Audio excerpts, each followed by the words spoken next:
அனைவருக்கும் வணக்கம். இன்றைக்கான தேதி 2/2/2024 வெள்ளிக்கிழமை. தினசரி வானிலை அறிக்கை. வானிலை அமைப்பு பொறுத்தமட்டில் அந்தமானுக்கு தெற்கு கடலில் காற்று சுழற்சி நீடிக்கிறது. இது அடுத்த 24 மணி நேரத்திற்கு நீடிக்கும் என எதிர்பார்க்கப்படுகிறது. அதே போல் காற்று சுழற்சி என்பதன் காரணமாக சரியாக ஆய்வு செய்து அறிக்கை வழங்க முடியவில்லை. இந்திய வானிலை மையம் மற்றும் தமிழகத்தில் உள்ள எந்த ஒரு தனியார் வானிலை ஆய்வாளர்களால் கூட சரியாக ஆய்வு செய்து அறிக்கை வழங்க முடியாது. நமது சேனலில் தினசரி ஆய்வு செய்து அறிக்கை வழங்கப்படும்.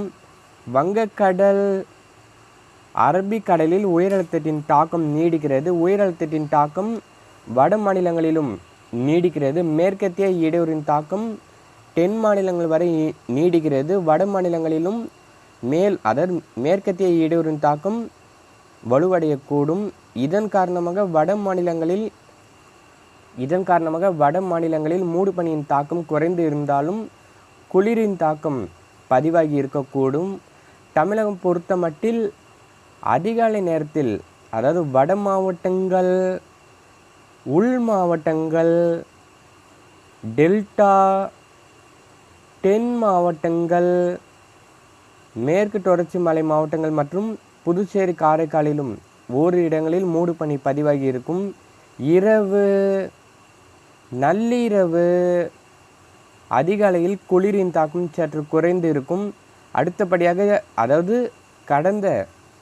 ஜனவரி 25ஆம் தேதி வாக்கில் ஆஸ்திரேலியாவில் குயின்ஸ்லாந்து மாகாணத்தில் கரை கடந்த கிர்லி புயலானது தற்சமயம் வடக்கு ஆஸ்திரேலியா ஒட்டிய குயின்ஸ்லாந்து மாகாணத்தில் 72 கிலோமீட்டர் வேகம் கொண்ட புயலாக நீடிக்கிறது. வடக்கு ஆஸ்திரேலியாவுக்குள் உள்ளே சில கிலோமீட்டர் பயணித்து மீண்டும் 4ஆம் தேதி வாக்கில் குயின்ஸ்லாந்து மாகாணத்துக்குள் வர சாதக சூழல் தென்படுகிறது. ஜனவரி 6ஆம் தேதி வரை நீடிக்கும் என எதிர்பார்க்கப்படுகிறது. அதே போல் மொரீஷியஸ்க்கு கிழக்கில் மொரீஷியஸ் நாட்டிலிருந்து கிழக்கு பகுதியில் நீடிக்கும் தாழ்வு மண்டலமானது புயலாக உருவெடுக்குமா என தொடர்ந்து கண்காணிக்கப்படுகிறது. இன்று புயலாக உருவாகும் என எதிர்பார்க்கப்பட்ட நிலையில் நாளை ஜனவரி 3ஆம் தேதி வாக்கில் உருவாக வாய்ப்பு உள்ளதா என தொடர்ந்து கண்காணிக்கப்படுகிறது. வானிலை எதிர்பார்ப்புகள் பொறுத்த மட்டில் அடுத்த 24 மணி நேரத்திற்கு தமிழகம் மற்றும் புதுச்சேரியில் ஆங்காங்கே மழை பதிவாகும். குறிப்பாக தேனி, திண்டுக்கல்,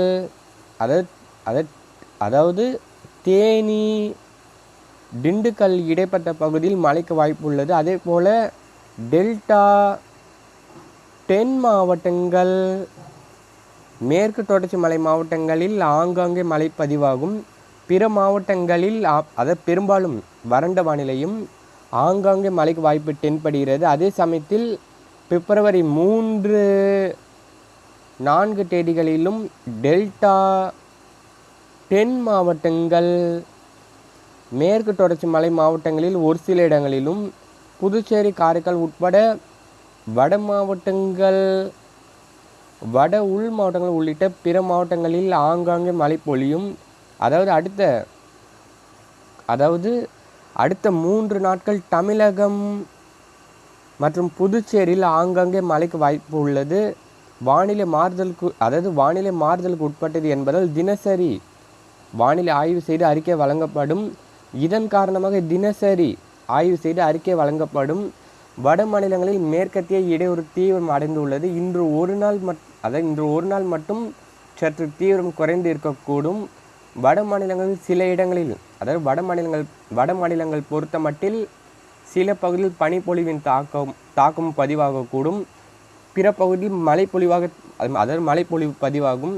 பிப்ரவரி 3, 4 தேதிகளில் வட மாநிலங்களில் பரவலாக லேசான முதல் மிதமான மழையும் சில இடங்களில் கனமழைக்கு வாய்ப்பு தென்படுகிறது. இமயமலை ஒட்டிய பகுதியில் மழைப்பொழிவு காரணமாக பாதிப்பை ஏற்படுத்தக்கூடும்.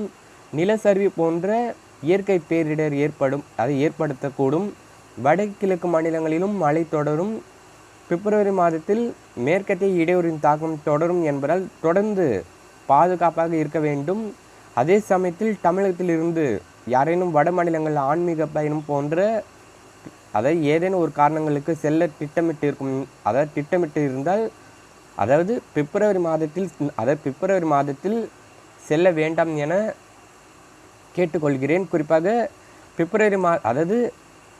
பிப்ரவரி மாதத்தில் வட மாநிலங்களுக்கு செல்ல திட்டமிட்டிருக்கும் நண்பர்கள் யாரேனும் இருந்தால் யாரும் வட மாநிலங்களுக்கு பிப்ரவரி மாதத்தில் செல்ல வேண்டாம். பிப்ரவரி மாதத்தில் நாட்கள் செல்ல செல்ல மேற்கத்திய இடையூறின் தாக்கம் தீவிரமடையக்கூடும். இலங்கையில் அடுத்த 24 மணி நேரத்திற்கு பெரும்பாலும் வறண்ட வானிலை நிலவும். தெற்கு மாகாணங்களில் ஆங்காங்கே மழை பொழியும். மலேசியா, சிங்கப்பூரில் ஆங்காங்கே மழை பதிவாகும். விவசாயிகளுக்கான வானிலை பொறுத்தமட்டில் தினசரி வானிலை ஆய்வு செய்து அறிக்கை வழங்கப்படும். தினசரி வானிலை ஆய்வு செய்து அறிக்கை வழங்கப்படும் என்பதால் தினசரி நம்முடைய அறிக்கையை கேட்டு திட்டமிட்டு விவசாய பணிகள் மற்றும் அறுவடை போன்ற பணிகளை செய்து லாபம் அடைய வேண்டும். தெரியாத விவசாய நண்பர்களுக்கும் நம்முடைய வெதர் சயின்ஸ் யூடியூப் சேனலை அறிமுகம் செய்து வைக்க வேண்டும். மீனவர்களுக்கு எந்தவித எச்சரிக்கையும் கிடையாது. இருந்த போதிலும் பாதுகாப்பாக மீன் பிடிக்க செல்ல வேண்டும் என கேட்டுக்கொள்கிறேன். இதுவரைக்கும் நம்முடைய வெதர் சயின்ஸ் யூடியூப் சேனலை சப்ஸ்கிரைப் செய்யவில்லை என்றால் சப்ஸ்கிரைப் செய்து வைத்து கொள்ளுங்கள். அப்போதுதான் நான் பதிவு செய்யும் ஒவ்வொரு வானிலை அறிக்கையும் உங்களுக்கு உடனுக்குடன் வந்து சேரும். என்றும் விவசாயிகளுடன் வட தமிழக வெதர்மேன். நன்றி, வணக்கம்.